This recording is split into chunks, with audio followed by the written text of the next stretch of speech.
PKKMB Universitas Lampung dilaksanakan selama 4 hari, yaitu 2 hari untuk tingkat universitas dan 2 hari untuk tingkat fakultas. Di hari pertama, PKKMB dilaksanakan secara online. Materi yang pertama yaitu peran Kepolisian Republik Indonesia dalam memberantas kejahatan digital yang disampaikan oleh Bapak Yusriandi Yusrin, SIK Medcom. Materi yang disampaikan yaitu mengenai Undang-Undang ITE dan pasal-pasal yang ada di dalamnya. Kemudian ada contoh pelanggaran hukum yang di sosial media, seperti pelanggaran isi situs web, pornografi, pelanggaran hak cipta, dan lain sebagainya. Kemudian ada manfaat Undang-Undang ITE, yaitu menjamin kepastian hukum, mencegah kejahatan teknologi informasi, melindungi masyarakat pengguna teknologi informasi, dan mendorong pertumbuhan ekonomi. Tips terhindar dari jeratan hukum ITE yaitu lakukan pengecekan lebih teliti, harus lebih menyaring informasi sebelum di-share, tidak hanya mengkritisi tapi juga memberi solusi, jangan ragu meminta maaf, tulisan harus didukung fakta dan data, dan langsung lapor ke pihak berwajib jika menjadi korban kejahatan dunia maya. Materi kedua yaitu pengembangan karakter mahasiswa sebagai intelektual dan anti-bullying yang disampaikan oleh Ibu Dr. Susetyo Herawati. Materi yang disampaikan yaitu mengenai pengertian bullying dan pengertian generasi muda. Materi yang ketiga yaitu pengembangan karakter mahasiswa dalam perspektif agama yang disampaikan oleh Bapak Dr. Kiai Haji Said Agil Siroj MA, yaitu tentang hubul waton minal iman atau nasionalisme bagian dari ideologi dan nasionalisme tidak bisa dipisahkan dari agama. Di hari kedua juga dilaksanakan secara online. Materi yang pertama yaitu tentang Merdeka Belajar Kampus Merdeka atau MBKM yang disampaikan oleh Profesor Dr. Heriadi, SHMS. Indikator profil pelajar Pancasila yaitu ada 6. Yang pertama bernalar kritis, kemandirian, kreatif, gotong royong, kebinekaan global, dan berakhlak mulia.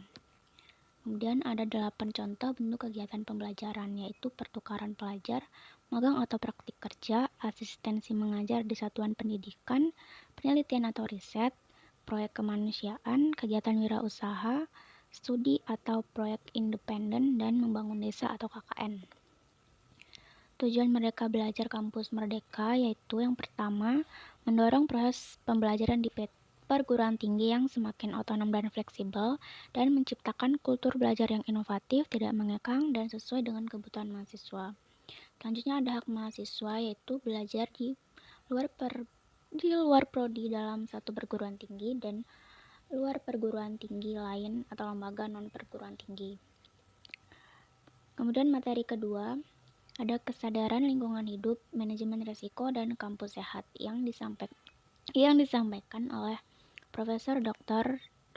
Asep Sukohar, Esket MKes SP KKLPR,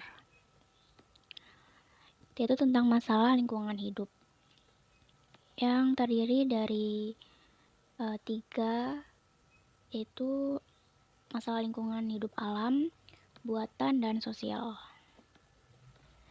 Kemudian ada upaya kampus sehat Unila yang terdiri dari zero tolerance area, parkir terpadu dan pembatasan penggunaan motor, pengelolaan sampah, TPST, pengelolaan sumber air, arboretum dan anggrek, mobil listrik, dan pengendalian COVID. Selanjutnya ada pengelolaan lingkungan hidup, yaitu ada 3R atau reuse, reduce, dan recycle, menjaga kelestarian sumber daya alam, mengelola sampah, dan waspada pemanasan global. Manajemen risiko yaitu proses identifikasi, analisis, evaluasi, kendali, dan berusaha menghindari, meminimalkan, atau boleh menghilangkan risiko yang tidak dapat diterima akibat kerusakan lingkungan. Selanjutnya ada 4 karakter tipe mahasiswa, yaitu yang pertama study oriented, yang kedua organization oriented, study and organization oriented, dan yang keempat hanya suka bermain. Kemudian ada 10 karakter yang harus dimiliki mahasiswa ideal, yaitu rajin belajar, memiliki orientasi yang jelas, bermanfaat bagi orang lain, bisa menyesuaikan diri, peduli terhadap lingkungan, kreatif, inovatif, disiplin, memiliki cita-cita yang tinggi, dan rendah hati. Di hari ketiga yaitu PKKMB tingkat fakultas yang dilaksanakan secara offline. Materi yang pertama yaitu tentang peraturan akademik dan plagiarisme dan proses belajar yang efektif yang disampaikan oleh Dr. Erni Hendrawati, SEMSI. Itu tentang sistem pembelajaran yang sukses yang terdiri dari input, output, proses, dan outcome. Selanjutnya ada ringkasan proses tadi. Yang pertama adalah mengisi KRS di Siakadu, kemudian yang kedua konsultasi ke PA atau pembimbing akademik, yang ketiga mengikuti perkuliahan yaitu harus hadir minimal 80%, dan yang keempat harus jujur, dan yang kelima IPK minimal 2,0. Selanjutnya ada penyebab putus tadi. Yang pertama karena tindak pidana atau pelanggaran, yang kedua karena alasan akademik, dan yang ketiga karena alasan administratif. Kemudian materi kedua tentang kode etik, fasilitas mahasiswa, dan fasilitas belajar yang disampaikan oleh Dr. Agrianti Kemalasari, SEMSI, AKTCA, CMA. Itu tentang pengertian norma, yaitu aturan yang bersifat etik.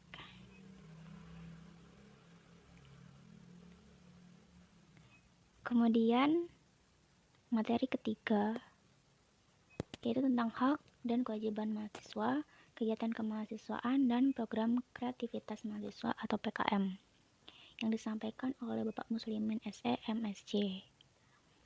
Fasilitas yang ada di Fakultas Ekonomi dan Bisnis yaitu gedung dekanat, ruang kelas, gedung A, gedung G, gedung F, lapangan FEB, dan masih banyak lagi.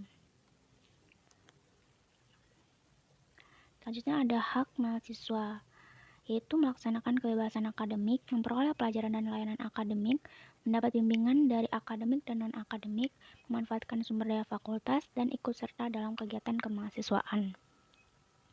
Selanjutnya ada kewajiban mahasiswa, yaitu mengikuti pembelajaran dengan tekun, mematuhi peraturan, ikut memelihara sarana dan prasarana, menjaga kebersihan dan ketertiban, menghargai ilmu pengetahuan, menjaga suasana akademik yang kondusif, terlibat aktif di kemahasiswaan, menjaga nama baik Fakultas Ekonomi Bisnis, berpakaian rapi, sopan, dan patut, dan tidak terlibat dalam politik praktis dan radikalisme. Yang terakhir ada materi keempat, yaitu tentang motivasi dan kiat sukses di perguruan tinggi dan sistem perkuliahan dan pembimbing akademik yang disampaikan oleh Dr. Riza Alfia SE MSc AKTCA, yaitu tentang dampak perubahan ekonomi global terhadap ilmu dan profesi akuntan. Yang pertama karena dampak globalisasi, yang kedua karena industri 4.0, dan yang ketiga ada Man of Economic ASEAN atau MEAN. Kemudian ada 8 kegiatan pembelajaran yang ada di luar kampus, seperti magang atau praktek industri, proyek di desa, pertukaran pelajar, penelitian, riset, wirausaha, studi atau proyek independen, proyek kemanusiaan, dan mengajar di sekolah. Dan yang terakhir yaitu PKKMB hari keempat tingkat fakultas. Materi tentang Bursa Efek Indonesia yang disampaikan oleh Pak Hendri selaku Kepala Bursa Efek Lampung. Mengapa perlu berinvestasi? Yang pertama karena kebutuhan, kemudian karena keinginan, karena peningkatan nilai kekayaan, inflasi, dan ketidakpastian masa depan. Kemudian ada struktur pasar modal yang terdiri OJK, clearing penjaminan efek Indonesia, Bursa Efek Indonesia, dan lain sebagainya. Kemudian ada resiko saham, yaitu no dividend, capital loss, fluktuatif, pilot, suspensi, dan delisting.